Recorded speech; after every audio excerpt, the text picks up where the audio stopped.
শেখ হাসিনা সরকারের সরাসরি মদদেই দেশি বিদেশি চক্রান্তে 2009 সালে পিলখানায় নারকীয় হত্যাযজ্ঞ চালানো হয় বলে অভিযোগ করেছেন বিএনপি স্থায়ী কমিটির সদস্য অবসরপ্রাপ্ত মেজর হাফিজ উদ্দিন আহমেদ।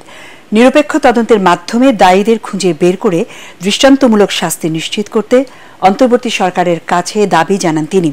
বিএনপি চেয়ারপারসনের গুলশান কার্যালয়ে সংবাদ সম্মেলনে মেজর হাফিজ বলেন, মূলত সেনাবাহিনীর মনোবল ভেঙে দিয়ে বাংলাদেশের সার্বভৌমত্ব হুমকির মুখে ঠেলে দিতেই পিলখানায় হত্যাযজ্ঞ চালানো হয়।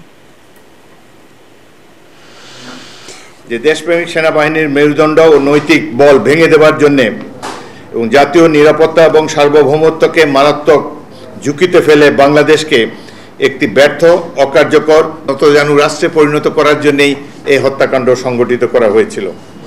এতে জড়িত ছিল বিদেশি ষড়যন্ত্রের অংশ হিসাবে বেশ কিছু ব্যক্তি সুপরিকল্পিতভাবে ফ্যাসিস্ট হাসিনার মদদে এই হত্যাকাণ্ড ঘটিয়েছিল বলে জনমনে বিশ্বাস রয়েছে।